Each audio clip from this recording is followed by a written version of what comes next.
What we're here to do is to weigh the arguments pro and con and evaluate what's before us. And that's what we're doing. We're not insulting a caucus result. We're not insulting anything. We're considering the facts. And that's why I consider that we are here. I'm a 35-plus year resident of this community. I've seen its policies. Its policies in action are not what is described by Becky Hurley.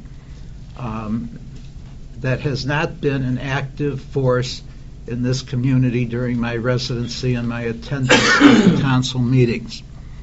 I attended planning commission sessions. I attended the League of Women Voters session, which was highly educational. I've read the comments on both sides. The Planning Commission, in essence, did its job. It did its job, period. It was asked to put some flesh on some subjects and then to bring those subjects to the village council for consideration. And the Planning Commission did that, and it did it carefully. But the Planning Commission is not the legislative body of this community. The caucus did its job. The caucus polled the community. Its questions were good, solid English questions. I've been on the caucus. Other people on this council and in the audience have been on the caucus. The caucus works very hard in getting its questions. It goes through committees, and then it goes through the executive committee. There's a lot of back and forth. The questions were understandable. The public participated. The public does not participate in the caucus survey because it's angry. That's my experience in Winnetka. The public participates in the caucus survey because they want their views known. And the views were made known by the public, and I respect those views. And what I'm dealing with is not mere rhetoric. I watched, for instance, when Highland Park made its presentation to the Planning Commission. Affordable housing units were mandated on multifamily structures. After they were mandated, there were no more plans submitted for multifamily structures in Highland Park. Highland Park's plans mainly are on single-family residences. That's what I heard in that session. We are a mature community. There is only so much room to do so many things. We are a home rule community, and we voted on that subject, and we've had the advice of council as far as what we could and could not do. The Illinois Housing Development Authority spoke to us at the League of Women Voters meeting, and they said this is essentially a developer-driven situation. If developers want to put something through, they can enforce it. They also noted that the cost of land is a particular factor in doing this. And it was indicated that where the cost of land in places like Winnetka is high, it presents an impediment to doing this. And that is a fact of life. It's not being discriminatory. It is what we have. My evaluation of the recommendations of the Planning Commission are that they will accomplish practically little. If we adopted all of those requests, what would they give us? There was somebody who tried to explain that they give us a great deal of units, and when it came down to saying where, they would not say, and it turned out in questioning that parking lots would have to go. It's things that are necessary for the community.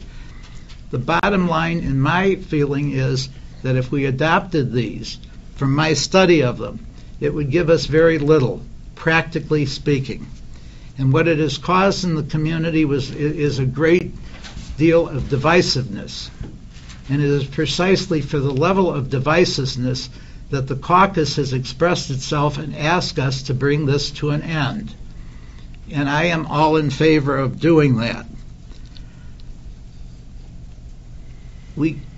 People talk about helping the elderly of the community, but we've been told, for instance, that we can't devote a building to the elderly of the community because of housing rules. We can't have a special building restricted for Winnetka's elderly. So that, unfortunately, won't fly. Many older people in the community would like to see it fly.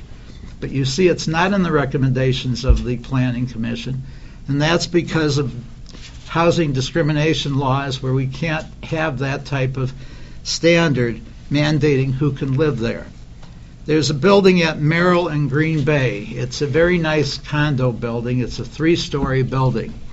There have been 4 units in that building marketed at very affordable prices. Those units had not only no waiting line, but they were on the market for months. And several of those units now are rented out by the condo association because there were not purchasers. So from a practical standpoint, we have examples in Winnetka of such units available and no great demand for the units. So we're not talking, we're talking what's going on. People talk about Winnetka being transitant. It may be. These are our neighbors. These are people who come here to live with us, and we don't disrespect that in them. We do, I believe, have the facts by now. We have businesses where they would possibly consider a moratorium on what could be used and what type of, whether something has to remain housing or whether the economics for the building owners would permit it to be used in another method or way. These are people in hard economic times who deserve the right to let the economics dictate their property which they paid for. We have people in Winnetka who weren't given their residence in Winnetka. They worked hard and they earned their residence in Winnetka.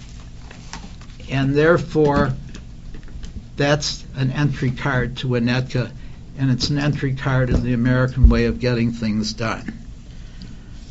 So, and also we have to respect the right that a lot of people have their property as their retirement. They put their money into that property. They want their community to be a strong community, and they want to the extent that the market will help them when they're done, they want to get that out of it which will help them in their retirement. And lastly, a lot of people talk about larger houses. Larger houses pay larger real estate taxes. And those larger real estate taxes, in fact, help those of us in the community who are bearing a burden of real estate taxes. So this is not a matter of reading and reacting to a bunch of emails going backwards and forwards. It's a matter of digging into the facts, considering the issues, considering the benefits, considering what people want, and weighing in. And I personally am in favor of the Caucus Council. I have a resolution here that I hope to present on that issue.